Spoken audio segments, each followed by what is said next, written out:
గారు మీరేమంటారు?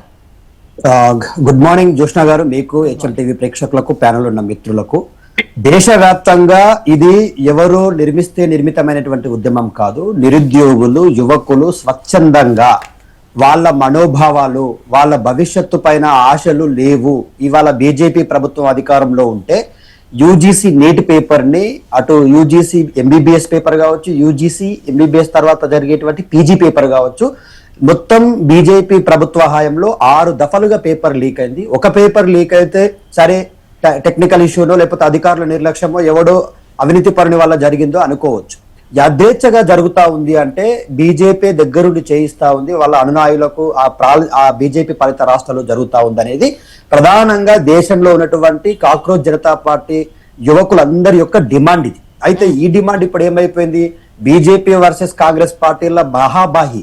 వాళ్ళు రాహుల్ గాంధీని అరెస్ట్ చేయడం ఏందో, వాళ్ళు కాంగ్రెస్ పార్టీ ఆఫీసులో ముట్టడి చేయడం ఏందో, ఇదొక ఈ రెండు పార్టీల మధ్య అంటే ఇష్యూ డైవర్ట్ పాలిటిక్స్ ఈ రెండు పార్టీలు చేస్తున్నాయి అనేటువంటిది దేశవ్యాప్తంగా ఉన్నటువంటి మేధావులు మాట్లాడుతూ ఉన్నారు. అసలు విషయాన్ని మాట్లాడండి. నిరుద్యోగుల డిమాండ్ ఏంది? ఇవాళ పేపర్ లీక్ కారణమైనటువంటి దేవేంద్ర ఫడ్నవీస్ దేశ విద్యాశాఖ మంత్రి ఖచ్చితంగా రాజీనామా చేయాలనేది ప్రధాన డిమాండ్. నీట్ పరీక్ష కోసం ప్రిపేర్ అయినటువంటి వాళ్ళు ఎవరైతే చనిపోయినరో విద్యార్థులకు ₹1,00,00,000 ఎక్స్ గ్రేషియా ఇవ్వాలనేది రెండో డిమాండ్. మూడో డిమాండ్ ఏంది, ఎవరి మీదనైతే మీరు అక్రమంగా కేసులు పెట్టినరో వాళ్ళ కేసులన్నీ మాఫీ చేయాలనేటువంటిది మూడో డిమాండ్. ఇట్లా పరీక్ష నిర్వహణ పైన కఠినమైనటువంటి నిర్ణయాలు ఉండాలా, కొత్తగా తీసుకురావాలనేది మూడో డిమాండ్. ఇవాళ దేశ వ్యాప్తంగా బీజేపీ అధికారంలోకి వచ్చిన తర్వాత జోష్నా గారు, రైతుల ఉద్యమం మనం చూసినాం. 2 సంవత్సరాలు దాదాపుగా రైతులు రోడ్ల మీదనే ఉన్నటువంటి పరిస్థితులు మనం చూసినాం. రైతుల కోసం నల్ల చట్టాలు తీసుకొచ్చింది. ఇది రైతు వ్యతిరేక ప్రభుత్వం. ఇది నరేంద్ర మోడీ గారు రైతు వ్యతిరేక అనేటువంటిది ముద్ర బలంగా రైతుల్లోకి వెళ్ళింది. తర్వాత సిఏఏ, ఎన్ఆర్సీ వ్యతిరేక ఉద్యమం జరిగింది. ఆనాడు కూడా పార్టీలు భయాభైకి పోయినాయి. కానీ ఇవాళ వచ్చినటువంటి ఉద్యమం అగ్నిపత్ తర్వాత, అగ్నివీర్ ఉద్యమం తర్వాత దేశంలో ఉన్నటువంటి అత్యంత కాన్ఫిడెన్షియల్ గా ఉండే రక్షణ రంగ సంస్థని కూడా ప్రైవేట్ పరం చేసి ఆ కాంట్రాక్ట్ బేసిస్ కింద ఉద్యోగాలను భర్తీ చేస్తుంది బీజేపీ అనేటువంటిది అగ్నిపత్ ఉద్యమం వచ్చింది. రైలు రోకోలు జరిగినాయి, రైళ్ల బంధు జరిగింది, మనం చూసినాం. అట్లాగే రెజ్లర్స్, ఈ దేశానికి ఒలింపిక్స్ లాంటి జాతీయ అంతర్జాతీయ క్రీడల్లో పథకాలు తీసుకొచ్చేసేటువంటి రెజ్లర్స్, మహిళా రెజ్లర్స్ అని చూడకుండా కూడా వాళ్ళందరినీ కూడా రోడ్ల మీద పడేసి విచక్షణ రహితంగా కొట్టిండ్రు. అయితే దానికి కారణమైనటువంటి వాళ్ళ పైన లైంగిక వేధింపులకు కారణమైనటువంటి వ్యక్తి పైన చర్యలు తీసుకోలేదు ఇప్పటి వరకు బీజేపీ. వాళ్ళని కాపాడుతూ వచ్చింది. మణిపూర్ లో మహిళలు. దత్తాత్రేయ గారు, డెఫినెట్ గా అధికార పక్షం చాలా అంశాలకు సమాధానం చెప్పాల్సి ఉంటుంది. అట్ ద సేమ్ టైం కొన్ని అంశాల పట్ల ప్రతిపక్షంలో ఉన్నాం కాబట్టి, ఇప్పుడు గతంలో మీరు అధికారంలో ఉన్నారు, తప్పులన్నింటికి అల్టిమేట్ గా రాజీనామా చెయ్యడమే అంటే సమస్యకు పరిష్కారమా, లేదా సమస్య పరిష్కారం దిశగా చూడకుండా వివిధ అంశాలను ముందుకు తీసుకొచ్చి, ఇప్పుడు నీట్ అంశానికి సంబంధించి పెద్ద ఎత్తున సిజేపీ ఆందోళన చేస్తోంది.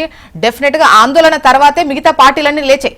ప్రతిపక్ష పార్టీలు గానీ వాళ్ళకు సపోర్ట్ గా ఉండి ఆందోళన మరింత తీవ్రం అవడానికి అక్కడ కారణమవుతున్న పరిస్థితి కనిపిస్తోంది. అంటే అంశం బేస్ గా వెళ్లకుండా కొన్ని చోట్ల రకరకాల బైట్స్ ఇప్పుడు సోషల్ మీడియా వేదికగా కూడా చూస్తున్నాం. 370 అబాలిష్ కు సంబంధించి మాట్లాడుతున్నారు, ఇంకో రేప్స్ కు సంబంధించి మాట్లాడుతున్నారు. అంటే అంశం అనేది పక్కదారి పడుతోంది. ఇప్పుడు విద్యార్థులలో అందరూ కొన్ని సందర్భాల్లో ఇటు నుండి కనిపించింది, విద్యార్థుల నుంచి కనిపిస్తోంది, at the same time politicians నుండి మరింత ఎక్కువగా కనిపిస్తోంది. దీన్ని ఎట్లా చూద్దాం?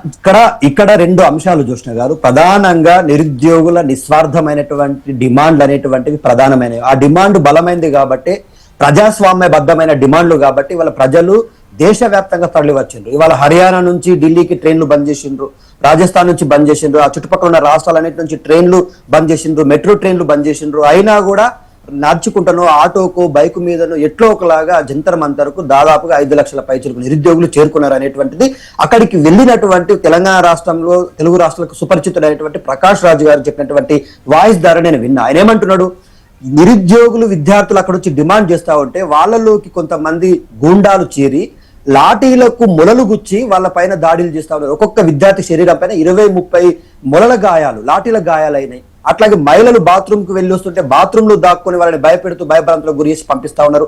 ఆ రోడ్ల పైననే రాళ్ల కుప్పలు పోసి పోలీసులే వీళ్ళపైన కొడతా ఉన్నారు. మాట్లాడుతుంటే ఆ సిజేపీ నాయకుడు మాట్లాడుతుంటే ఆయన మైకు గుంజుకొని పోలీసు ఫ్రస్ట్రేషన్ ఆ మైకుని పగలగొడుతున్నాడు. ఇది మీరు ఎవరి మీద ఫ్రస్ట్రేషన్ చూస్తున్నారయ్యా? దేశ భవిష్యత్తు మీద ఫ్రస్ట్రేషన్ చూపిస్తున్నారు. ఎందుకు బీజేపీ నాయకులు పోలీసులతోనే దాడులు చేస్తా ఉన్నారు, కొంతమంది దత్తాత్రేయ గారు, గుండాలను రెండు రకాల పట్టించారు. వర్షన్స్ వినిపిస్తున్నాయి. ఇంతకుముందే నేను పేపర్ లో కూడా చదివినట్టున్నా, ఒక 4-5 ఏసీపీలకు గాయాలయ్యాయి. అంటే కత్తులు తీసుకొచ్చి మాపై దాడి చేస్తున్నారు అని చెప్పేసి పోలీసులు బీజేపీ వాళ్ళు బైట్స్ ఇచ్చినటువంటి. ఇప్పుడు పోలీసులు అక్కడ చూస్తే పిడికడు ఉన్నారండి, వీళ్ళు గుప్పెడు ఉన్నారు. అంటే పెద్ద ఎత్తున ఉన్నప్పుడు డెఫినెట్ గా చాలా సందర్భం మన రాష్ట్రంలో జరగలేదా? లాఠీ చార్జీలు, బాష్పవాయు ప్రయోగాలు జరగలేదా? వాటర్ కెనాల్ను యూజ్ చేయలేదా? అంటే పెద్ద ఎత్తున ఆందోళన చేసి ఉద్రిక్త పరిస్థితులు చోటు చేసుకున్నప్పుడు ఇవి డెఫినెట్ గా అవుతాయి. వాళ్ళ డ్యూటీలో వాళ్ళు ఉన్నారు, వీళ్ళు ఉన్నారు. అంటే పోలీసులను మనం అంటే తప్పు పట్టట్లేదు, పోలీసులను గుండాలు అనట్లేదు. ఇక్కడ పోలీసుల యూనిఫామ్ లో లేకుండా సివిల్ యూనిఫామ్ లో ఉంటూ లాఠీలు పట్టుకొని, లాఠీలకు మొలలు గుచ్చి, రాళ్లు పట్టుకొని దాడులు చేస్తున్నటువంటి బీజేపీ అనుయాయులు, బీజేపీకి అనుబంధంగా ఉన్నటువంటి కొంతమంది యువకులు వీళ్ళ మీద దాడులు చేస్తా ఉన్నారు. సిజేపీ నాయకుల మీద సిరాబాన్ పోసిండ్రు, చెంప మీద చెల్లుమని కొట్టిండ్రు. ఇవన్నీ ఎవరు చేస్తారు? బీజేపీకి ఇష్టమైనటువంటి వాడు, బీజేపీని ఫాలో చేసేటువంటి వాడు దుర్మార్గంగా చేస్తా ఉన్నారు. అంటే ప్రజాస్వామ్యాన్ని మంటగలిపే పనులు చేస్తా ఉన్నారు. చౌకీదారి వల్ల చోరైండు అంటా ఉన్నాడు మేడం. ఓటు చోరైండు, ఇవాళ లోక్తంత్ర చోరైండు, జుమ్లాకు చోరైండు. ఇట్లా దేశవ్యాప్తంగా కొన్ని నినాదాలు వస్తా ఉన్నాయి. కిసాన్ విరోధి సర్కార్. నేను ఒకటి మేడం జోష్నా గారు చాలా క్లియర్, ఇక్కడ రాజకీయాల గురించో ఇవాళ బీజేపీ కాంగ్రెస్ బాహాబాహి వాళ్ళ బలాల గురించి ఇవాళ మేము మాట్లాడట్లేదు. దేశంలో పేరుకుపోయినటువంటి ఇవాళ ఈ పేపర్ లీకేజ్ వ్యవస్థను బాధ్యత ఎవరిది? కేంద్రంలో అధికారం ఉన్నటువంటి ప్రభుత్వం తీసుకోవాలా వద్దా?